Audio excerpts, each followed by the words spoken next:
No, when I get nervous, I tell the truth. And today on the show, I have one of my favorite producers in the world and obviously superstar producer, my guy, Yung Willis. Willis, get them.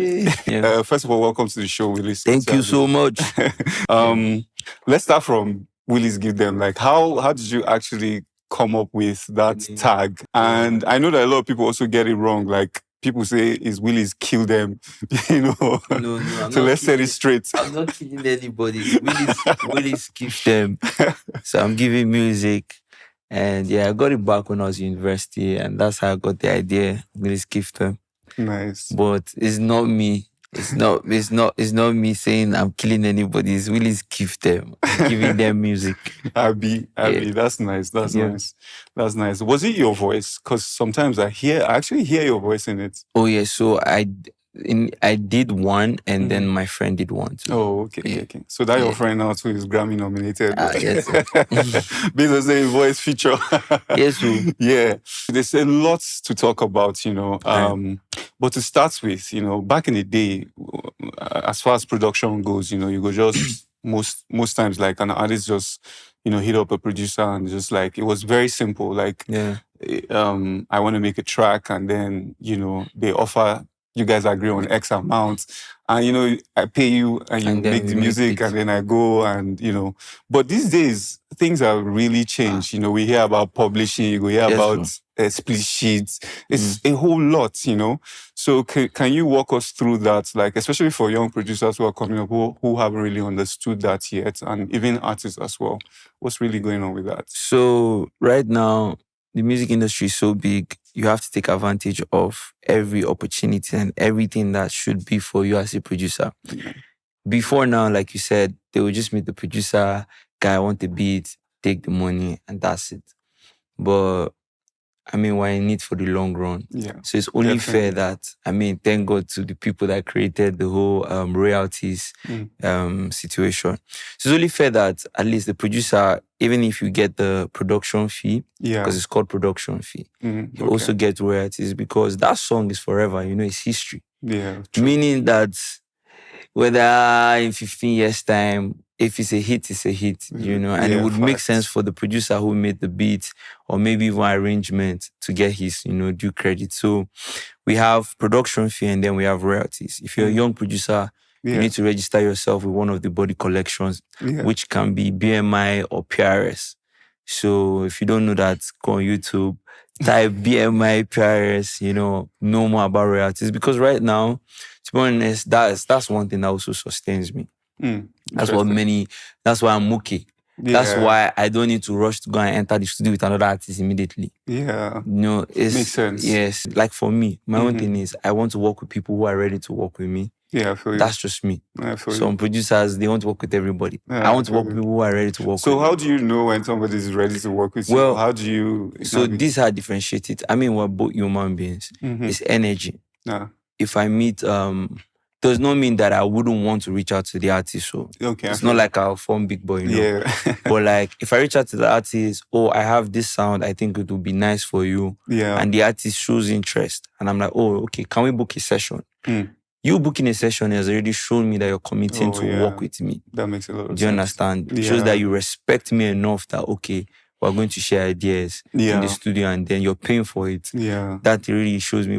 But if I reach you, like, I'll just look at it. There's no problem. It's not by force. Still doesn't mean that if you say, send me a beat pack. Yeah. I can't, but like... What's a beat pack? I've been hearing... So artists are on the go.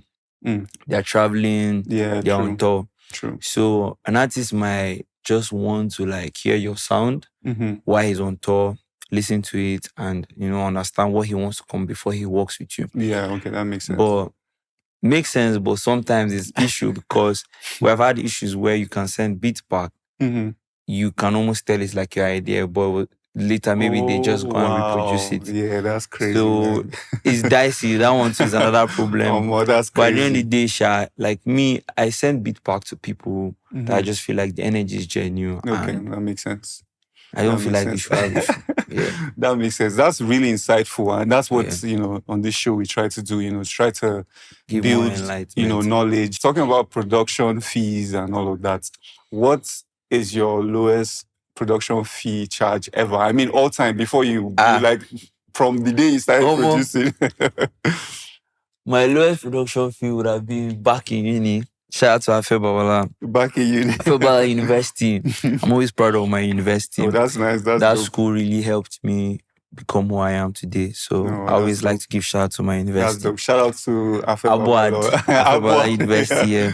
And so when I was back in uni, I was charging 30K for beats.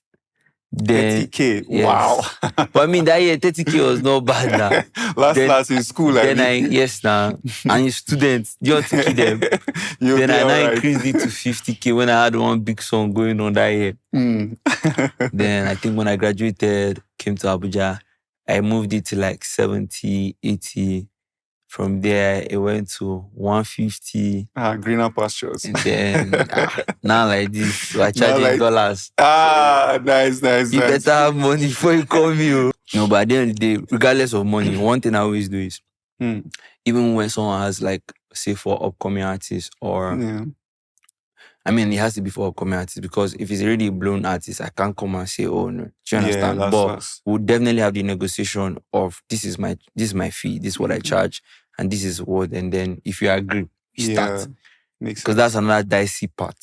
You know. That's agreement. But like most times I meet upcoming artists that are willing to even pay me more than even the A-list artists, so you'll be surprised. And you don't think you'll not even be surprised. There are people that are ready to pay more than even what the A-list or B-list artists are. Do you understand? But for me, I would actually just say, okay, you know what we do in my management is we'll say, oh, send us your song. Let's hear what you have done. Because at the end of the day, it's value, you know? Yeah, facts. I understand you want to give me money. But then again, it's craft. God has given me talent. I don't want to just use money anyhow and just, you know. But like, if you send it and it sounds good and I know that, okay, we can work. I enter the studio and we'll work. Okay, that makes a lot of sense. What was that song that was career changing for you? Or was that career breaking, moments for you? I would say, so this is how I like to give the story. Because I always like to give shout out to people who really helped me become who I am today. That's a very good when I first left Abuja and I went to Lagos, the only artist, my bad, that was willing to like work with me and pay me was Praise first. So I worked with Praise and I met Faust. So Faust was the one who really like broke me. Everything. But I always like to give shout out to Praise because he's my big brother. He showed me love when nobody knew me and we did songs together and he tried putting out them and all that stuff. So I always give shout out to Praise. But I would say the song that really got people listening to Willis or paying attention to me would be Sweet Boy. Sweet Boy. Yeah. True. That song came out, everybody started listening to me. Then the second one he dropped, now me talk anything I do, make you talk one. I know that relationship with you and Faz was, a game changer for both of you actually. Because I think that also really influenced Faz's, career at that point. Because there was he's my guy. last. Yes, talking about energy, I can, even from afar. I would, any day, anytime, one artist I always want to work with. Any day, anytime, Faz. Because even from the very first time that, like, I was a nobody. Yeah. And I go into the studio to work with him. He's just an easy person. Doesn't have problem. And he always just trusts whichever producer he's working with. That's so, like, he's just open and easy. Work with the producer, absorb his sound, and no issue. Payment is guaranteed. Royalties is guaranteed. Wow. Unlike some artists. But I won't call names. But that's actually really good to know because, like, there's this tendency to generalize that usually when people become famous, they enter their head and all of that. But it's always good to hear, someone who you follow, who's a celebrity, and they have this kind of calm. That's really dope. Now, moving on to the next question, I'm curious to know, like, what's your top 5 produced by Willis songs? Top 5. I have to give the songs that really changed my life. Sweet Boy, definitely 1. Talk, definitely 2. Okay. Highway, if you know the Highway, 3. Yeah, definitely. 4 will also be Cold Outside, Timaya and Buju. I love Cold Outside. One of my favorite all-time songs. 5th one would be, it's not just me that produced that song, it's a collaboration with 2 other producers, Buga. Like Yeah. That's an interesting one. I can add another one. Okay, yes, why not? Celebrate Me by Patoranking. Yes, I love Celebrate Me. It's one, Celebrate Me and Cold Outside. I love those songs. No, I love Speaking the of which, song. Yeah, exactly. The message, and also I think the production as well, like I think it's mid-tempo. Yes, it's like, and that's where I like that mid-tempo, vibe. So it's really just keeps you going. And it's interesting to hear that you actually were part of the producers that produced Buga, because honestly, I didn't even know that until a few days ago when we were with Patoranking. Some people like, I always should tag. Obviously, it's 3 producers. So like normally my full tag would be Willis, get them. Yeah. But I just put get them. Oh. Do you understand? So you hear Banga, you hear Uber, and then you hear get them. That's very interesting. Because if you hear Banga, you hear Uber, we it's like my own is thinking Oga, calm down now. Last. It's interesting to know that producers can collaborate on a production, because it's not very common, right? How does it really work? Is it that somebody maybe plays the melody, somebody does the mixing of the beats, or, what do you have to do to contribute to a production? Yeah. Well, to be honest, first, music is very spiritual. Facts. First, the energy must align between the producers. Then it also has to be, like you said, whichever person is going to come up with what sound, and then the other person build with it. It's also like how, if you're in a writing camp, how songwriters come up. I can come up with a line, the startup line. You come up with the second line. So it's almost same thing. But it's just that now we're using instruments to make that happen. So for like Buga, I would say Banga started it, and then Who's Banga, by the way? Sorry. Banga, that's his producer. Oh, that's his producer. Really interesting. I don't really know him. Banga. He's a young guy. I would say he has some good songs. He's also produced big songs too. Shout out to him. He produced the Young John song.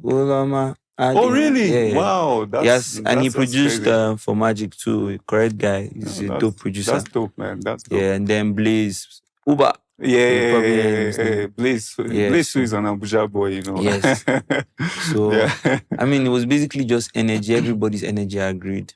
And then, big shout out to Vado. Yeah. Honestly, he was the one who reached out to me and said, this guy said something. I want you to add something. I know you'll be good in it. I'm very good with the bass and drums. Interesting. So, like, when it comes to log drums, bass...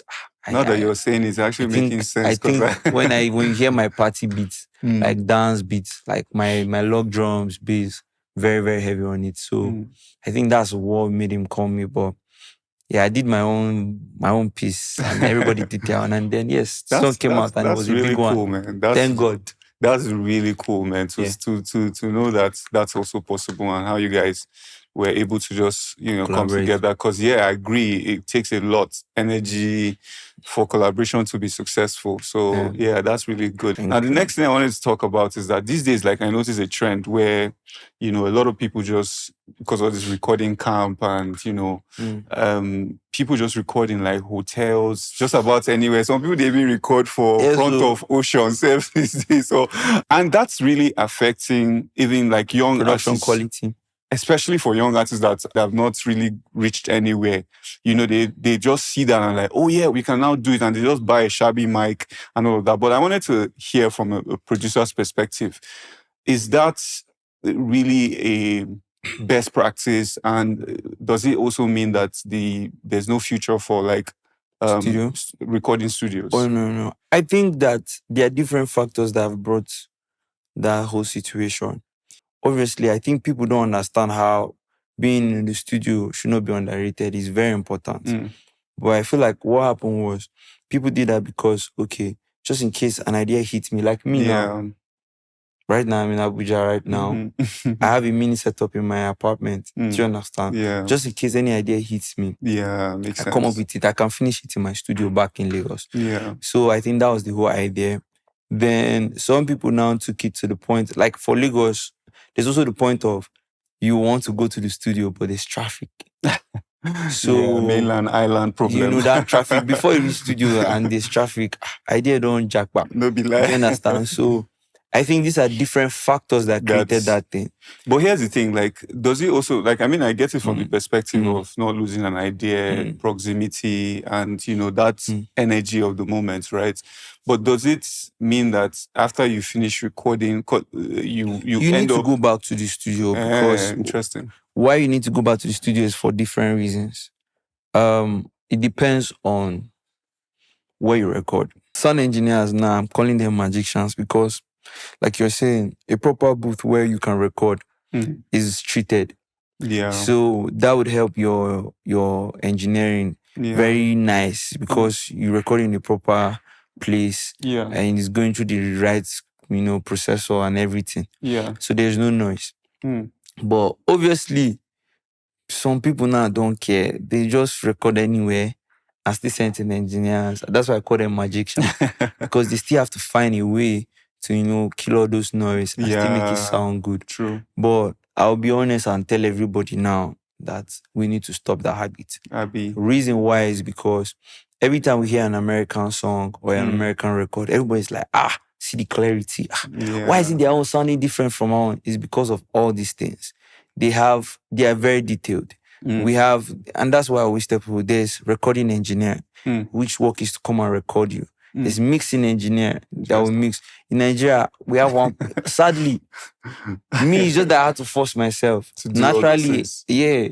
So now, if you find myself becoming a recording engineer, a mix engineer, a producer at the same time, I think also doing the executive production at the same time. Wow. Do you understand? But all these things, they have their reasons why they have different people to do that. Yeah. Because everybody's putting their best in their own segment. Facts. So if it's recording engineer, it's making sure you're getting your best take. It's making sure that the vocals are clean. It's making sure that everything sounds right. Mixing engineer is making sure that, okay, the final touch is good to go. So these things are very important. But I feel like, Nigeria, I don't know if it's cost effective. Some people are looking at I think it's the money. Yeah. But I feel like, to be honest, all these little things do affect how the product comes out at the end of the day. If we're going to be genuine. Exactly. But I mean, the situation now is where everybody feels like, regardless, we did it and the song is a hit. Yeah. We blew from That's it. what matters. Do you get? Yeah. But I'm just saying, if we genuinely want to actually keep ourselves on that standard where everything is going to be very, very top notch, then, I mean, we have to start imbibing that culture. How we record, where we record, what mic we're using, all that. Okay, Preamps, everything. That makes a lot of sense. I think that's the Nigerian factor. It even comes down to everything. That's why people say, like, when Nigerians go outside of Nigeria, they usually excel because of, it's also speed. Most Nigerians, know how to do almost everything around your industry. But at the end of the day, I think there's a reason for specialization and it just makes the work better and the quality. So I hope that everybody just puts that at the back of their mind, especially now that Afrobeats is in the center of the world. Now let me tell you how I knew that Afrobeat is big. I mean, so it's one thing, everybody's saying Afrobeat is big. We're seeing what it's doing and everything, but I think it's different when you have an experience or an encounter of what you see as Afrobeat doing to you personally. For me, I think last year, my biggest conviction was I got a call and I was to produce, work with Ludacris. Ooh, that was very dope. big for me. And why it was big for me is because growing up, when I was in university, I used to try to Luda. I was trying to do all those rap. Everybody, even and me. Then, I'm in the studio massive. and Ludacris is telling me, yo, bro, what you guys are creating is magic. Wow. I was just like, wow, okay, now I believe that Afrobeat is going to another level. Do you understand? And Afrobeat is really creating a big opportunity for everybody. I think that now is the time that producers have to understand that you will not just stay in one place too, You also have to move around. Okay, create the opportunities for yourself too. Speaking about that, one of the trends we're also seeing, I think it started with Malik Berry maybe even Don Jazzy before then. Yeah. You know, as in transitioning from being a producer into To an singing. artist. And now we're seeing, I mean, Young John, you know. I know you're a great singer, you know. I mean, you know, even before you started putting people, before a lot of people knew, I mean, I already had that experience. So it's interesting because, like, when I was in university, people know me as an artist. And when I left, everyone was like, like, people know me as an artist more than even me as a producer. But like, when they started hearing, like, the Willis give them everything, because I was also producing in school. But like, I had a song then we sang, one of my friend Brady, shout out to Brady. It was a big song in some universities. Shout out to Brady. Yes, big shout out to Brady. And yeah, that song did very well. It even came down to Abuja. So I would say, well, almost every producer at some point was like started singing. Yeah, makes sense. I would say so, because even like when we're in the studio, sometimes or most times, some producers, not all, I don't know about all, but most of these producers that you're hearing singing now, I actually know that like they assist with songwriting. Like me now, I'm a songwriter as well. So let me give myself one shout out. That's so dope, boy. I co-wrote Legends Can Never Die for Davido. Whoa, Yeah, that's massive. Yeah, shout out to Davido. Shout out to Davido. I like shout out. So we wrote that song together. Oh, that's massive, man. So writing a song, most times, and when you're writing, you will actually record the demo. Yeah, you know, you record the idea and everything. So because oftentimes, why I know that you sort of record the demos is, I mean, for example, when Thames writes for people, especially the Rihanna song that she wrote, even though it was Rihanna's voice, I could hear Thames, you know, so I knew that she had to have recorded it before. True. But that's really, I mean, massive. Many producers actually do know how to sing, you know, but being an artist is just more than you knowing how to sing. Yeah. Yes. So you can be a good singer. I believe I'm a good singer. Yeah, of course. You know, I believe I am. Yes. But being an artist is just more than you knowing how to sing. You know, it's a lot of things, and it's also the artist development and everything and all that. When I got to Lagos, I was like, you need money to blow. Let's start with production. Because, I mean, you have to pay. Well, what people don't know is that what made me start producing was that I was singing. I could not afford, like, producer. So I started making my own beats. Wow, that's interesting. Yes. I didn't that's what really made me start producing. I didn't even know that. But you know me, I actually met you as a producer. I mean, this was... but that's the thing. It was me singing. Then I was trying to, like, I recorded some songs. I don't know if you... Shout out to Quest Media. There's this studio in Abuja. It's one of the first studios in Abuja. Yes. Rest in peace, Blast. Yeah. That was one of the first. That's where I recorded my first song. I was in secondary school when I recorded my first song. You were... Yes, I mean, that's where everybody came from. That's where the Mood 9, they recorded there. The Jeremiah Gang, Mr. Stead. You know, I mean, we can go all Jamix. Yeah. That's where I recorded. Quest Media is like... Nori. Yeah, Nori. These are legends in Abuja. Big shout out to them. Legends will never die. Shout out to them. Even Style Plus and... Style Plus, yes. Everybody actually, literally. Big shout out to my other brother, Steve Willis. Yeah, Steve. He's the one that, because he's also a producer.